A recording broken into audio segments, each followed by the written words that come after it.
My name is Crazy Boy the First, and welcome to Rotten Reviews. Today we are reviewing The Strangers, released in 2008. James Hoyt and Kristen McKay arrive at James's isolated childhood summer home after attending a wedding. The couple is distraught after Kristen turned down James's marriage proposal. James calls his friend Mike and asks to pick him up in the morning.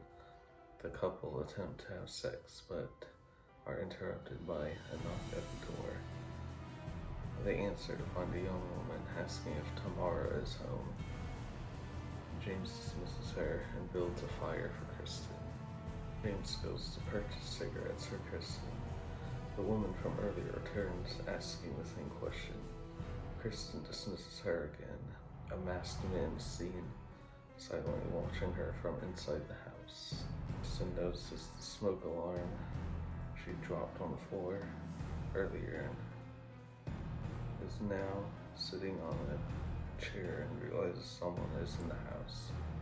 She finds herself missing and is horrified.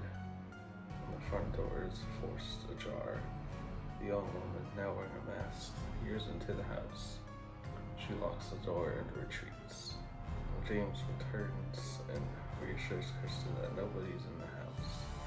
They see the young masked woman, Dollface, watching the house from outside. He attempts to get his cell phone from the car, but finds it ransacked. The couple attempts to escape in the corner, but are abruptly stopped when the masked brunette woman rear-ends them in a pickup truck. Mike arrives and James accidentally shoots him dead. He remembers an old radio transmitter in a barn on the property. He leaves and the man in the mask knocks him unconscious and eventually does the same to Kristen. Inside the house, the couple awakens, tied to chairs in the living room. Kristen demands explanation for the intruder's actions, and to which Dollface replies, "Because you are home." Defenders unmask themselves before taking turns stabbing the couple. They even come across two young boys distributing Mormon religious tracts. The boy gives Dollface one, and right before the strangers drive away, Dollface says, "It'll be easier next time." The two boys come across the house, where they discover the bloody bodies of Kristen and James. Kristen startles one of the boys by grabbing his hand and screaming before they call the police. Alright, now for every review, I'm going to list at least 4 things I like and 4 things I dislike. Maybe more, maybe less for each. Alright, I'm going to start off with the likes. So, number 1. I watch so many scary movies and games that I don't get scared by the jump scares.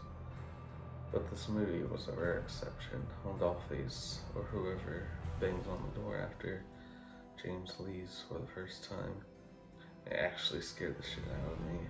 Maybe it's because my volume was a bit loud. Maybe not. Also the current jump scare where she sticks a knife in the man in the mask, I think. Number 2. I guess shit starts getting real when the strangers start announcing their presence and the record player starts looping and playing that creepy little song until Kristen gets into the bedroom and it just stops. It gave me chills watching it. Number 3. There's not many horror movies I watch where the killers think 2 steps ahead by having the people at an absolute disadvantage at all times. Like when the cell phone gets tossed in the fire, or the strangers ransacking James's car, or as the 2 are backing out and seem to escape. I guess the mother seemed to be waiting so she could block them, reversing and ramming into the car, and if it was still drivable, so it could set on fire later.